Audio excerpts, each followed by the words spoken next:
la psychologie positive. Ça doit être des pensées positives à se dire pour se booster, je pense, non?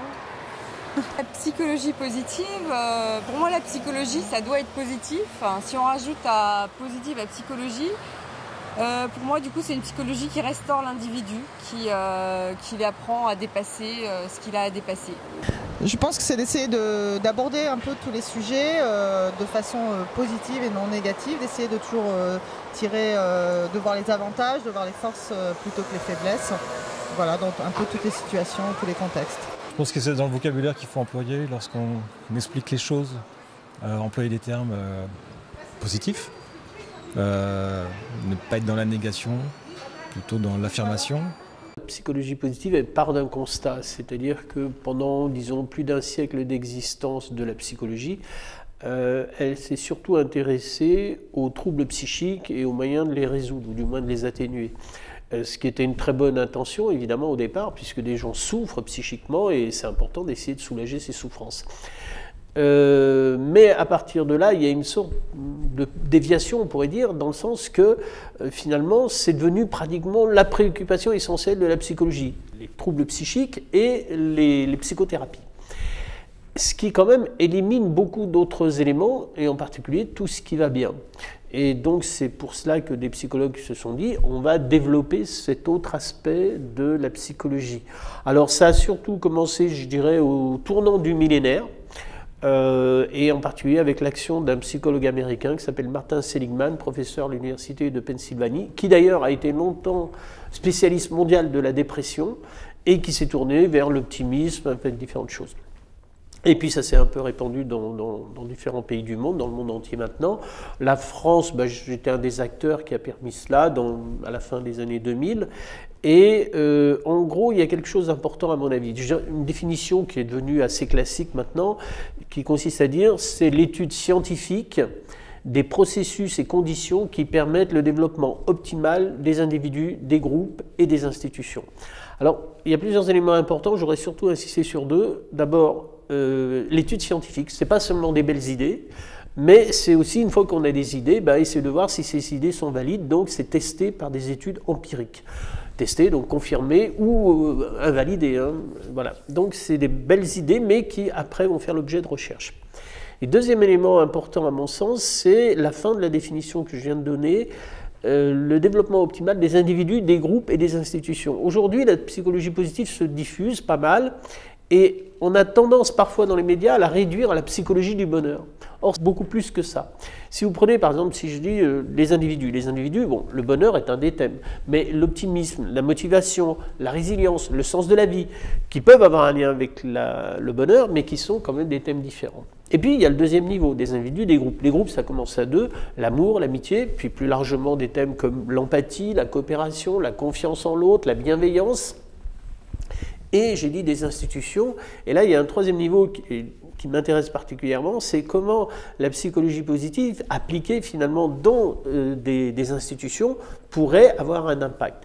Les institutions, ça peut être l'école, ça peut être l'entreprise, ça peut être la santé publique, ça peut être la justice, et on se rend compte, beaucoup d'études aujourd'hui montrent que finalement des valeurs, des attitudes comme la coopération, l'empathie, le respect, eh bien en fait fonctionnent bien, ont des effets positifs dans tous ces domaines. Donc c'est bien dans ce cadre-là que moi je m'intéresse à la psychologie positive et en particulier dans différents domaines qui sont par exemple l'école et l'entreprise. Je pense que la psychologie positive peut faire beaucoup et moi je crois beaucoup à la résilience et je crois beaucoup justement au fait qu'on peut transformer une personne si on lui redonne confiance en elle et si on lui donne une meilleure image d'elle-même.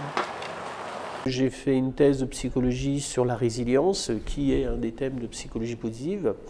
Et alors, plus profondément, je dirais que c'est mon histoire personnelle et mon intérêt pour la résilience n'est pas tout à fait innocent non plus, puisque je dirais que j'ai une enfance et une jeunesse fracassées en raison du comportement de mon père. Et disons, moi, mes sœurs, ma mère, et voilà, j'ai personnellement une histoire de résilience.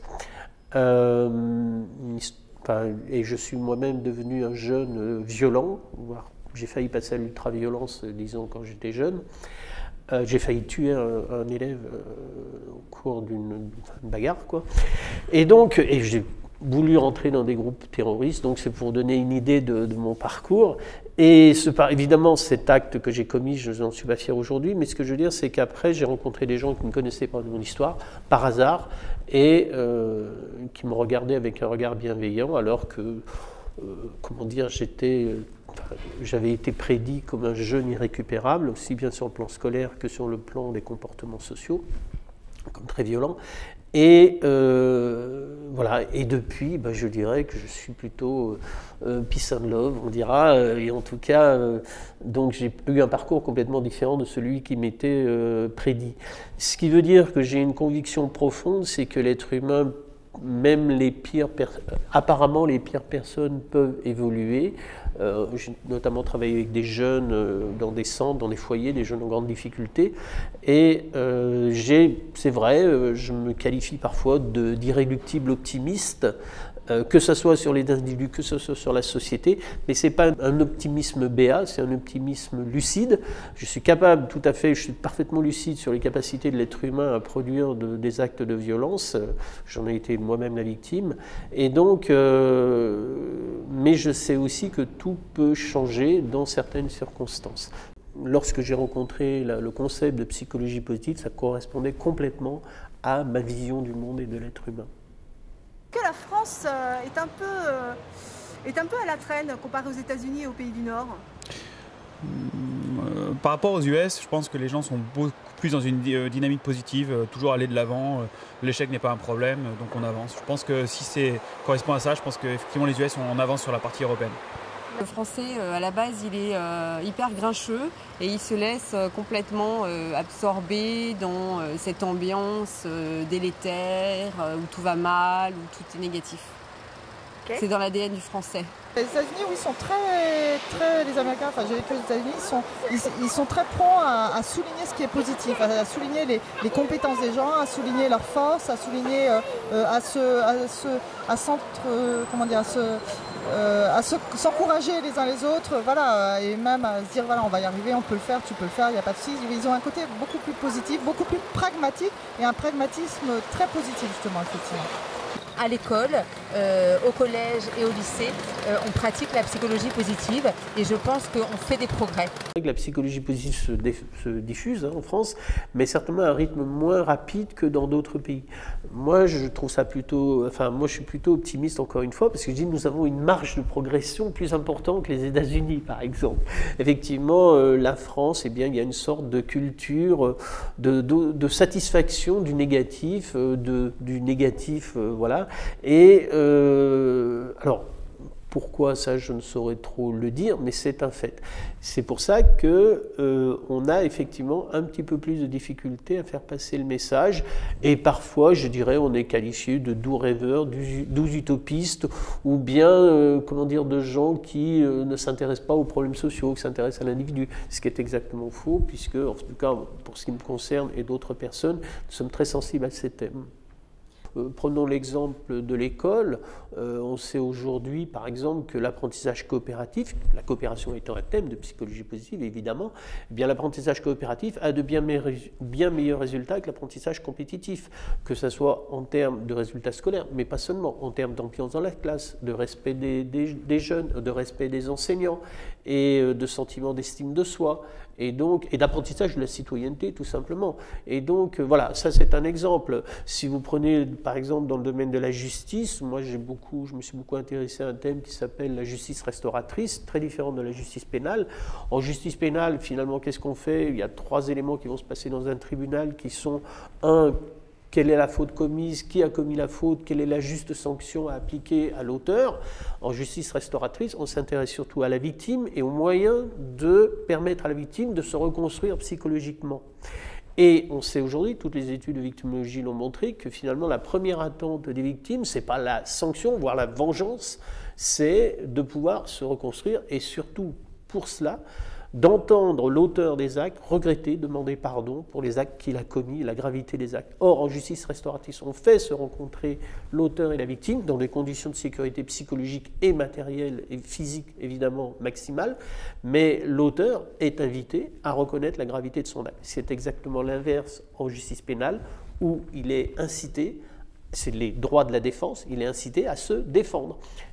Résultat des courses, même quand il est condamné, les victimes en sortent souvent plus mal après le jugement qu'avant, parce qu'elles attendaient la reconnaissance de l'acte et elles ont eu souvent l'inverse. Alors qu'en justice restauratrice, c'est ce qui se passe.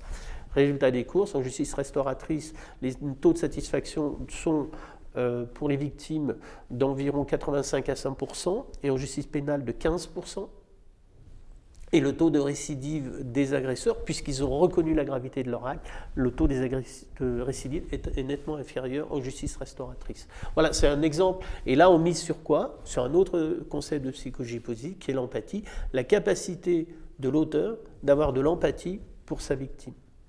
C'est un autre exemple. Je pourrais vous donner dans d'autres domaines, santé publique aussi, l'empathie des personnels soignants qui a des effets sur la santé physique et psychologique des patients. Enfin, voilà, il y a toutes sortes de... Est-ce que tu penses que les gens sont heureux dans leur job? Pas tous, surtout pas à Paris. Non, je pense pas. Je ne suis pas sûr que la majorité des gens soient heureux dans leur job. Travail par nécessité, travail par passion. Non, en ce moment pas du tout, les gens sont vraiment même en souffrance dans le travail. Non, j'en suis pas si sûr, ça dépend des métiers, ça dépend effectivement si on accepte de subir ou d'agir et ça dépend effectivement du comportement de chacun, donc j'ai des doutes. Je suis très heureuse dans mon travail, je suis enseignante, je suis professeure d'espagnol depuis 23 ans. Oui, je suis heureuse dans mon travail. Oui, alors ça c'est surprenant. En fait, il y a 3 enquêtes récentes et qui aboutissent au même chiffre, quasiment 74%, 73%. C'est rare d'avoir autant de convergence dans des enquêtes différentes. Donc de Français, 3/4 des Français s'estiment heureux ou très heureux au travail. Pourquoi ce décalage? Moi, lorsque je demande à des gens, par exemple, à votre avis, combien de gens sont heureux au travail en France, ça va de 15 à 50, 60% les réponses. En fait, la plupart des gens se disent heureux, mais pensent que les autres sont malheureux. Et pourquoi on pense que les autres sont malheureux? C'est l'effet des médias. Parce que lorsque les médias parlent du travail, ils nous parlent de risques psychosociaux, ils nous parlent de burn-out, de suicide, ils nous parlent de patrons voyous, ils nous parlent de manifestations, enfin, ils nous parlent de situations tendues, conflictuelles, de rapports avec les syndicats et les patronats très tendus. C'est rarement pour montrer que ça va bien. C'est généralement pour montrer que ça va mal. Et c'est dommage parce que montrer que ça va bien, d'une part, ça correspond à la réalité, puisque, comme je viens de dire, les 3/4 des Français se disent heureux au travail. Mais c'est plus que ça encore. Quel impact ça a, ce genre d'informations négatives ou positives? Eh bien, finalement, les informations négatives, ça pousse au désespoir, ça pousse à l'immobilisme, ça pousse pas à l'action, finalement. On se sent tellement petit face à tout ce qui se passe, qui va mal, que ce soit d'ailleurs dans le monde du travail ou ailleurs, mais dans le monde du travail notamment. Alors qu'inversement, et c'est ce que j'ai essayé de faire dans mon livre, d'une part de montrer des travaux scientifiques et des expériences concrètes d'entreprises où les gens fonctionnent d'une manière humaine, responsable. Et ça, ce que je crois, c'est que ça peut inspirer les personnes. Moi, je n'ai pas cherché un livre où les gens pourraient imiter, faire du copier-coller. C'est ce que j'appelle le principe d'imitation, à mon avis, ça n'a pas beaucoup de sens. Par contre, ce qu'on appelle le principe d'inspiration, c'est-à-dire, tiens, cette histoire, elle est belle, elle me parle, comment moi, je pourrais m'en inspirer dans mon entreprise, soit en tant que patron, soit en tant que cadre, soit en tant que syndicaliste ou autre, ou en tant que simple salarié, comment je pourrais m'en inspirer, non pas en le copiant, mais en l'adaptant à l'univers professionnel dans lequel je me trouve. Et ça, c'est vraiment important. Je vous donne un seul exemple. Aujourd'hui, par exemple, on sait très peu, mais je ne sais pas si vous avez remarqué que le problème de la couche d'ozone, on n'en parle plus dans les journaux. C'est impressionnant. Pourquoi on en parlait tant? On allait tous mourir grillés, ça faisait la une des journaux. Pourquoi? Parce que le problème est en train de se régler. Le problème est en fait réglé. Alors, il faut nuancer, mais potentiellement réglé. C'est-à-dire qu'aujourd'hui, depuis 1987, il y a eu un protocole international, Montréal, et aujourd'hui, il y a à peu près une production de 2% de produits détruisant la couche d'ozone de ce qui était dans les années 80-90. Et donc, la couche d'ozone est en train de se reconstruire. Alors, ce n'est pas encore fait, c'est pour ça que le problème est réglé, techniquement il est réglé, mais les produits qui détruisent la couche d'ozone restent longtemps dans l'atmosphère. Donc, ça va prendre du temps encore. Mais tous les travaux disent qu'au rythme actuel, en 2050, la couche d'ozone est reconstituée. Or, décrire ça, c'est important. Et le processus qui a permis à ça, c'est très important. Ça a été, en fait, parce que le protocole de Montréal n'est pas un acte législatif contraignant. Et ça a été tout simplement que des responsables de l'ONU, des agences environnementales de l'ONU, ont rassemblé les différents acteurs, c'est-à-dire les industriels, les associations environnementales, les ministres de l'environnement de plein de pays. Et au lieu d'agir sur un mode, je dirais, d'opposition, de confrontation, ils ont fait travailler sur un mode de collaboration, de coopération, en partant du principe que chacun pouvait accepter de considérer ses adversaires comme des partenaires. Et ça a marché. Et ça a donné des résultats extraordinaires. La plus belle réussite environnementale. Et ce processus qui a été fait à partir du protocole Montréal, eh bien, pourrait s'appliquer au réchauffement climatique. Et donc c'est important d'alerter sur ce qui ne va pas, mais c'est très important également de montrer ce qui va bien et comment on pourrait s'en inspirer. Encore une fois, il ne s'agit pas de faire du copier-coller, mais de s'en inspirer. C'est quoi pour vous une entreprise humaniste? L'entreprise humaniste est une entreprise qui mènera des actions éthiques pour à la fois ses partenaires commerciaux, prestataires, et aussi pour ses employés, ses collaborateurs. Société humaniste, c'est comme à la Renaissance finalement, c'est quand on essaie de placer l'homme au cœur des sujets et on demande à l'homme de résoudre par lui-même ses difficultés. L'entreprise humaniste, c'est une entreprise qui fait attention au bien-être de ses employés. Je pense que ce n'est pas toujours facile à réaliser. Donc, globalement, les entreprises sont de moins en moins humanistes et de plus en plus court-termistes. Et effectivement, après on en entend parler, notamment dans les pays du Nord, où il y a un peu plus de courant de pensée sur le bien-être des employés, sur le respect des rythmes, de l'équilibre familial et professionnel, des choses comme ça. Une entreprise humaniste, moi je la définis de cette manière. Je dis que c'est un rassemblement, un groupement d'êtres humains, femmes et hommes, au service du bien commun. Alors, qu'est-ce que je veux dire ? Service du bien commun, qu'est-ce que ça veut dire? Alors, le service du bien commun, pour moi, ça a de multiples facettes. C'est d'abord au sein même de l'entreprise, en interne, eh bien, c'est des bonnes conditions de travail matérielles et relationnelles. Chacun ayant sa part de responsabilité, la direction bien entendu, les cadres bien entendu, parce que, je veux dire, ils sont des acteurs majeurs de cette situation, mais aussi entre personnes, c'est-à-dire de se faire confiance, de travailler en collaboration. Ça aussi, le bien commun, c'est aussi en amont et en aval. En amont, avec les parties prenantes que sont les fournisseurs, des relations saines, honnêtes. En aval, avec les clients, c'est-à-dire que faire des produits ou des services de qualité pour les clients, pour les consommateurs. Et puis, aussi, il ne faut pas l'oublier, au service de la planète, c'est-à-dire que l'humanisme, c'est aussi de respecter la planète dans laquelle nous vivons. Et moi, les patrons que j'ai rencontrés, enfin les responsables que j'ai pu rencontrer, eh bien, ce qui m'a impressionné, c'est qu'ils avaient vraiment une vision globale. C'est-à-dire qu'ils considéraient que s'ils avaient, par exemple, une sensibilité empathique vis-à-vis des salariés, moi, j'avais entendu parler d'eux pour ça, je découvrais en discutant qu'ils avaient un engagement environnemental très fort. Et c'est vrai. Alors, je ne dis pas que toutes les personnes qui ont un engagement dans un domaine l'ont dans tous les domaines, mais tous ceux que j'ai rencontrés m'ont vraiment manifesté ça. Et pour moi, il y a quelque chose d'essentiel dans cette définition que je viens de donner, c'est-à-dire que pendant des années, les écoles de commerce, on a enseigné aux élèves que la seule finalité de l'entreprise, c'était de faire du profit pour les actionnaire. Et ça a été vraiment un dogme. Alors aujourd'hui, on dit les choses un petit peu différemment. Il y a peu de gens qui garderaient cette idée. On dit en gros, il y a 3 P, 3 performances. Le profit, les personnes et la planète. En anglais, c'est Profit, People, Planet. Alors on se dit, bah, c'est beaucoup mieux, on voit bien une vision plus globale. Le problème, c'est que moi, j'ai beaucoup étudié ça, et les textes, les écrits, et en fait, on se rend compte que les personnes qui prônent ça, Finalement, le discours, c'est souvent, je ne dis pas systématiquement, mais c'est souvent, il faut faire de la performance environnementale et de la performance des personnes, c'est-à-dire la responsabilité sociale et environnementale, pour faire court, au service du profit. Évidemment, on n'a pas changé de discours. C'est un peu plus malin, mais on n'a pas vraiment changé de discours. Et pourquoi ne renverserions-nous pas complètement la proposition? C'est-à-dire, prenons une métaphore, prenons un parallèle, est-ce que vous, moi, est-ce que nous vivons pour respirer?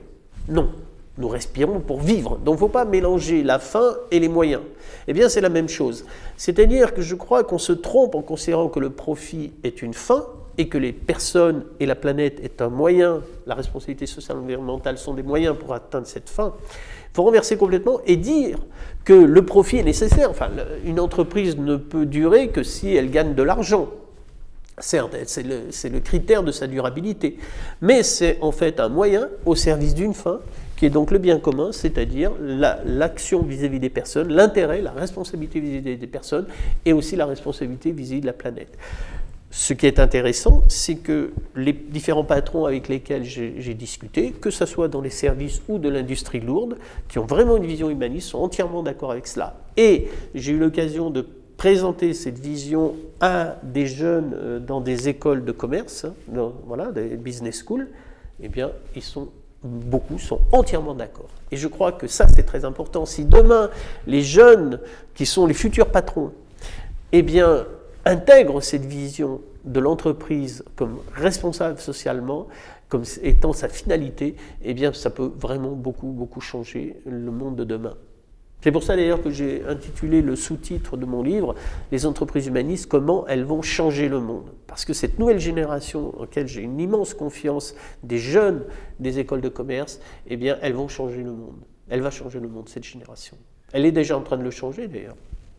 Aujourd'hui, vous avez des consultants, ils vendent parfois assez cher, voire très cher, à des entreprises le concept, rendez vos salariés heureux, ils seront plus productifs. Pour moi, c'est une perversion absolue de la psychologie positive, c'est vraiment l'inverse de ce qu'il faut dire.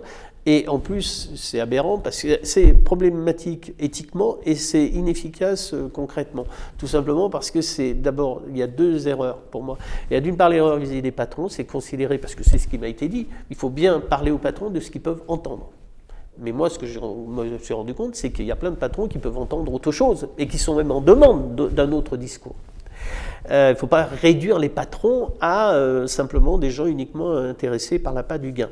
Et puis c'est très réducteur à l'égard des salariés qu'on considère comme des petites marionnettes, des pantins qu'on peut manipuler à souhait et qu'il suffit de, je sais pas, mettre peut-être une salle de jeu avec des baby-foot et puis des fauteuils colorés ou que sais-je encore pour qu'ils vont mieux travailler et être plus productifs. Faut pas rêver, les ouvriers, les salariés ne sont pas des pantins, ils ont de la réflexion et si un patron autoritaire d'un seul coup a l'air un peu plus sympa, la première réaction qu'ils auront c'est qu'est-ce qu'il a derrière la tête. Et il faudra du temps et vraiment du temps pour que la confiance s'installe. Et la confiance ne s'installera que le jour où on aura compris que la démarche elle est sincère et non pas utilitaire. Qu'est-ce qui permet d'ailleurs de repérer cette sincérité finalement, parce que on nous parle aujourd'hui de greenwashing, c'est-à-dire de faire du faux vert, du faux écolo, ou de social washing, de donner de la fausse responsabilité sociale, justement, et il y a des gens qui le font, mais pour le profit. Et donc ça, c'est pas sincère. Donc la sincérité, pour moi, je pense qu'elle se mesure à travers deux critères. Un, c'est la durée. C'est-à-dire que la confiance se gagne avec le temps, comme je viens de le dire, et la sincérité d'un patron, elle se voit sur le temps. S'il maintient le cap, vraiment sur le long terme. Et puis, ça se voit dans cette durée, en particulier dans les moments de crise. Et de crise, c'est-à-dire que pour une raison X, Y, peut-être même extérieure à l'entreprise est en situation de difficulté financière. Eh bien, si dans ces moments-là, le patron en arrive à prendre des mesures très dures, des règles peut-être un peu classiques pour certains, eh bien, c'est qu'il n'était pas forcément sincère au départ. Moi, j'ai rencontré des patrons qui se sont trouvés dans une situation de crise importante, notamment après 2008-2009, et qui ont choisi, par exemple, de ne licencier aucun salarié, et qui ont réuni ensemble leurs équipes. Comment on va faire? Et les équipes ont trouvé des solutions. Ils ont fait le dos rond, ils ont tenu le coup, et après, c'est remonté. Et là, on voit vraiment que des gens... je cite par exemple un patron français que j'apprécie beaucoup et qui dit ceci, il dit « si nous transigeons sur nos valeurs, c'est le début de la fin ». Voilà, dans un moment où il était en grosse crise. Et ce que je veux dire, c'est qu'il avait un principe de base, une colonne vertébrale sur lequel il avait décidé qu'il ne transigerait pas sur ses principes. Et ça me semble important. Et il a eu également, quand il est arrivé patron de cette entreprise, c'est l'entreprise Armor, donc cartouches d'imprimantes surtout, et pas que ça. Au tout début où il arrive, il y a une dizaine d'années, l'entreprise n'allait pas très bien. Il y avait des côtés de l'entreprise qui fonctionnaient bien économiquement, d'autres qui n'allaient pas très bien, et surtout le dialogue social était inexistant. Et il arrive là, et il y a une partie qui ne va pas bien, et il a des investisseurs anglo-saxons qui viennent le voir, et qui lui disent « Nous sommes prêts à investir dans votre entreprise pour la remonter, mais il y a une condition, c'est que vous coupiez la branche morte. » La branche morte, c'est à peu près la moitié des salariés, c'est 1000 personnes. C'est une entreprise internationale. Et lui, il ne sait pas encore où il en est, il n'a pas encore tout vu. Et il dit, écoutez, je comprends bien votre logique, ils ont fait les écoles de commerce de part et d'autre, je comprends bien votre logique, mais il n'en est pas question. Ce sont 1000 personnes, 1000 familles dont j'ai la responsabilité, je ne suis pas venu pour les licencier. C'est fort. Il ne sait pas encore où il va. Et ce qui est intéressant, c'est que il va rencontrer cette branche dite morte, les responsables commerciaux. Pourquoi ça ne marche pas? La branche qui ne marche pas bien, c'est les cartouches justement recyclées. Ils discutent et qu'est-ce qu'ils leur disent? Mais nous, on ne veut pas vendre des produits de sous-qualité. On veut vendre des produits de qualité. On est fiers de notre métier. Et il va leur tenir ce discours. Comment on motive les commerciaux habituellement dans les entreprises? En augmentant les primes. Mais ça, ce n'est pas comme ça qu'il va faire essentiellement. Lui, il va dire, les cartouches qui retourneront, elles seront toutes vérifiées, elles seront de très haute qualité. Donc, il n'est pas question de diminuer la qualité. Deuxième élément, à qualité égale, elles seront moins chères pour le client.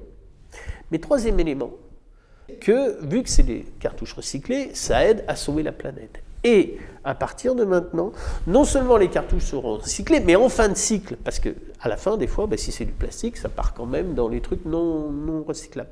Eh bien, en fin de cycle, dès le départ, elles seront fabriquées d'une manière qu'elles soient entièrement réutilisables, ce qu'on appelle aujourd'hui l'économie circulaire. Et en me disant ça, en m'expliquant ce qui s'était passé, il me dit, voilà une ancienne cartouche Armor, et c'était un verre en plastique. Voilà. Et donc, c'est une entreprise qui est leader dans le domaine, par exemple, de ce qu'on appelle l'économie circulaire. Il est en train de transformer son entreprise en groupe industriel international à visée environnementale. Un autre exemple qui était aux États-Unis, l'entreprise Southwest Airlines, qui est la compagnie aérienne la plus rentable au monde. Qui dès le départ, le principe du patron, c'était, il disait à ses salariés, ne cherchez pas le profit, il disait au cadre, il dit la première chose que vous devez chercher, c'est à servir les personnes, servir les clients. Et pour eux, leur rôle en tant que patron, c'est de servir les clients et les salariés. Et au moment des attentats, après les attentats du 11 septembre, toutes les compagnies aériennes américaines vont en pâtir évidemment très fortement, puisque les avions sont cloués seuls pendant des semaines, on ne sait pas combien de temps. Petit à petit, ça va reprendre progressivement en quelques mois. Mais évidemment, tous les conseillers boursiers disent qu'il faut licencier, parce qu'ils sont en train de perdre beaucoup d'argent. Southwest Airlines existait à l'époque depuis 30 ans. Le patron fondateur vient de prendre sa retraite, un nouveau patron est aux manettes, et pendant 30 ans, il n'avait jamais licencié une seule personne. À chaque fois qu'il y avait un problème avec un salarié, il discutait avec lui, il essayait de voir pourquoi était le problème. Parfois, il le changeait de poste, et le salarié pouvait être très performant et très heureux dans un autre poste.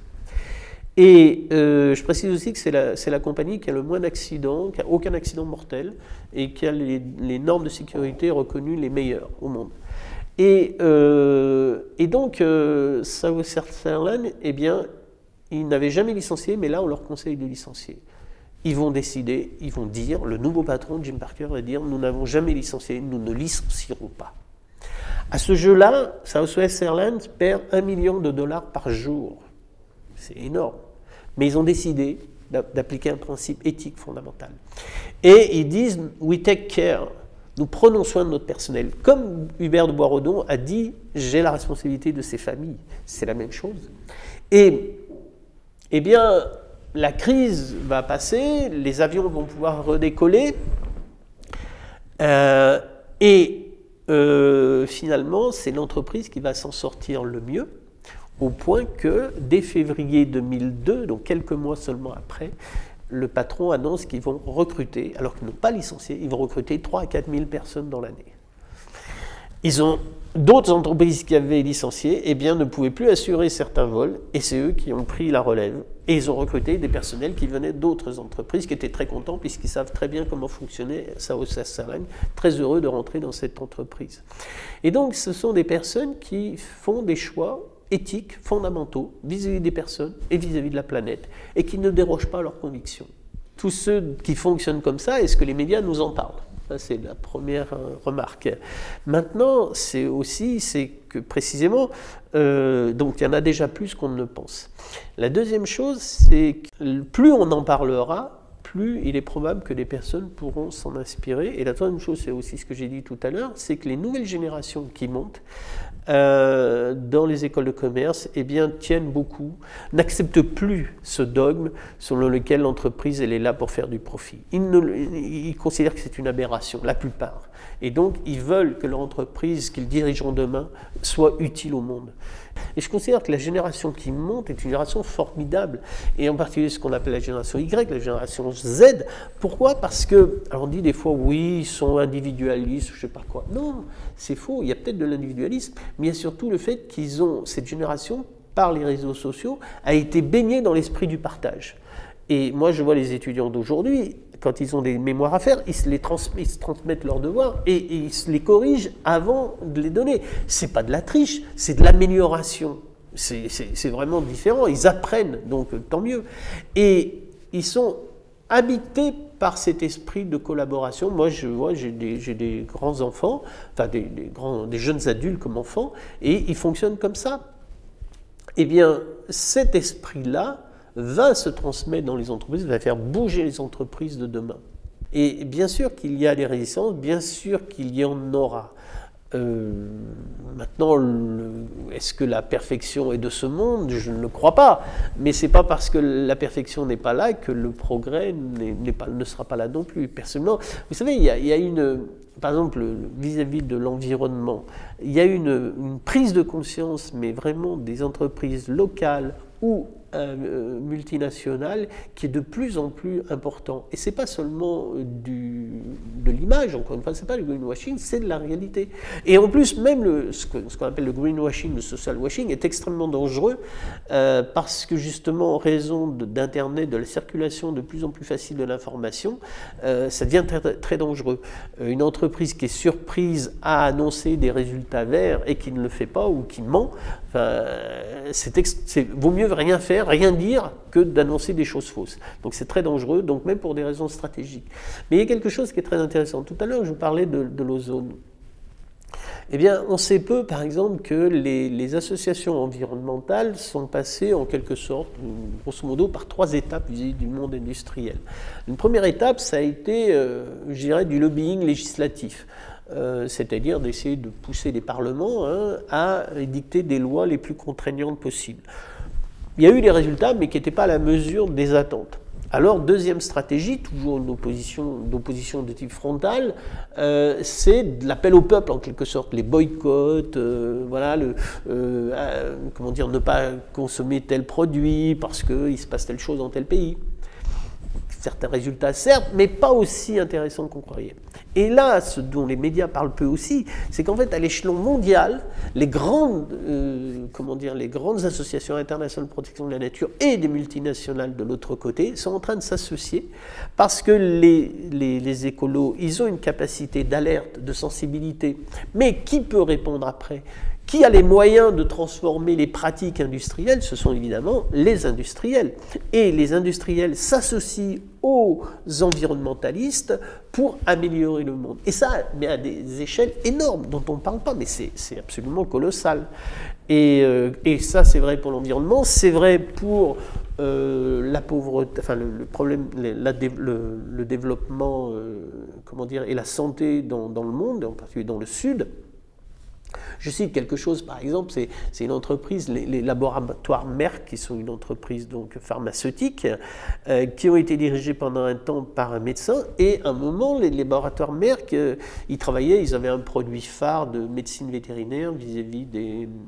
Comment dire, en tant que vermifuge, qui est un vermifuge très efficace, et pratiquement tous les chiens occidentaux ont eu ce vermifuge, les chats, bon, passons. Et des chercheurs se sont dit, mais est-ce que ce vermifuge ne pourrait pas marcher avec les humains?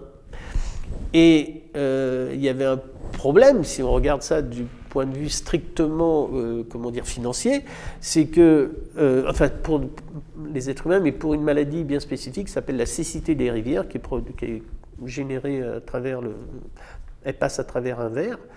Et le problème, c'est que c'est dans des zones, en Afrique et en Amérique du Sud, essentiellement, mais avec des populations très pauvres, donc pas solvables, et des gouvernements qui eux-mêmes n'ont pas les moyens de mettre ça pour la santé publique, mettre d'argent pour la santé publique dans ces domaines-là. Donc, dire qu'on va faire des recherches pour voir si ça marche chez l'humain, les recherches coûtent très cher, hein, on le sait, ça va prendre du temps, ça va coûter cher, et on sait que ça ne va pas rapporter d'argent. Le patron décide, il faut le tester, il faut essayer. Plusieurs années de recherche, le résultat est extrêmement clair, une seule dose élimine tous les parasites sans effet secondaire. Deuxième question, maintenant qu'on sait que ça marche, est-ce qu'on le fabrique alors qu'on ne va pas gagner un centime dessus? Non seulement on ne va pas gagner un centime, mais on risque d'en perdre. Et le patron décide, et il convainc son conseil d'administration, donc, comment dire, les actionnaires vont être d'accord, tout le monde va le suivre, pour produire ce médicament gratuitement jusqu'à ce que la maladie soit éradiquée dans le monde entier. Depuis, donc, les programmes avec l'OMS et avec des ONG qui diffusent le produit sont faits depuis des années. Ce sont des milliards de dollars qui ont été payés par cette entreprise sans aucun bénéfice, uniquement pour sauver ces personnes. Voilà. Qui le sait? Qui le sait? C'est extraordinaire. Bien sûr qu'il y a des entreprises pharmaceutiques qui font des malversations, bien sûr, mais est-ce que le fait de savoir ça, qu'est-ce que ça a comme effet? Ça a plutôt l'effet de nous désespérer, de nous déprimer, d'apprendre ce genre de choses. On a envie de faire la même chose, chacun à notre mesure, ou en tout cas pour d'autres entreprises pharmaceutiques. Ça serait bien que les médias arrêtent de surfer justement sur les angoisses, sur tout ce qui est anxiogène. Ça serait bien qu'ils montrent les deux côtés des choses. Ils montrent effectivement ce qui est négatif, mais qu'ils montrent qu'il y a aussi des choses qui émergent, qui peuvent être positives et qui peuvent grandir. L'effet boule de neige. Voilà, je pense que les médias, ils devraient justement, dans leur rôle de découvreurs, de précurseurs, justement, de montrer ce qui est positif et du coup, que ça génère de l'envie, de l'enthousiasme chez d'autres gens. On oublie souvent tout ce que les entreprises font, les choses positives pour leurs employés, mais également ce qu'elles réalisent, ce qu'elles créent. Et ce serait pas mal, à mon avis, de pouvoir communiquer sur ces points-là. Les médias parlent quand même beaucoup des choses négatives de la société et je pense qu'il faudrait parler de choses plus positives. Alors je vais évoquer, ça n'a rien à voir avec l'entreprise, mais un film qui vient de sortir, qui m'a beaucoup touchée, qui s'appelle Les Mistral gagnants, parce que pour moi, ça fait partie de la psychologie positive et je trouve que Anne-Dauphine Jullian a vraiment réussi le pari de montrer qu'on pouvait être heureux malgré des grandes souffrances et malgré un quotidien difficile. Les médias sont le vecteur essentiel de l'information, de la communication. Aujourd'hui, lorsqu'on allume Internet, la télé, on ouvre les journaux, c'est que pour des mauvaises nouvelles. Si les médias y mettaient un peu plus de joie, de choses positives, à nous informer sur ce qui peut nous rendre heureux dans la vie, ce serait intéressant. Pour moi, tout est possible. Ça renvoie au début de notre entretien. Et tout est possible dans le sens positif, mais j'ai une grande lucidité sur que tout est possible sur le sens négatif. Hein. C'est pour ça que je dis bien que mon optimisme n'est pas un optimisme de l'attente, un optimisme béat, c'est un optimisme de l'engagement. Tout est possible positivement si nous nous engageons. Donc je ne dis pas qu'elles vont, qu'elles vont dominer la situation, je dis qu'elles peuvent. Hein. Et là, c'est effectivement la responsabilité déjà de toutes ces entreprises qui fonctionnent sur ce modèle-là, comment elles vont pouvoir influencer les autres. Et je vous remercie de m'interviewer, parce que précisément, les médias ont un rôle essentiel. J'ai parlé tout à l'heure du côté parfois négatif des médias, mais les médias, et votre média en particulier, essayent de mettre en avant des expériences positives, et plus elles seront connues, plus on verra que ça marche, que c'est efficace en termes humains, en termes environnementaux et même en termes économiques, et bien plus ça donnera envie de faire la même chose, enfin de faire des choses équivalentes.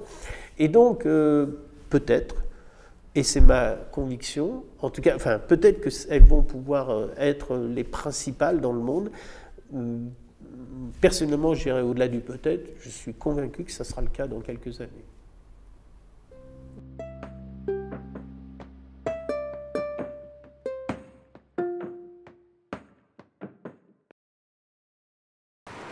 Qu'est-ce qui ferait que tout est possible? L'amour. Ben moi j'aime bien ce que disait Che Guevara. Soyons réalistes, exigeons l'impossible. Je pense que l'impossible, en fait, on se le met dans notre cerveau.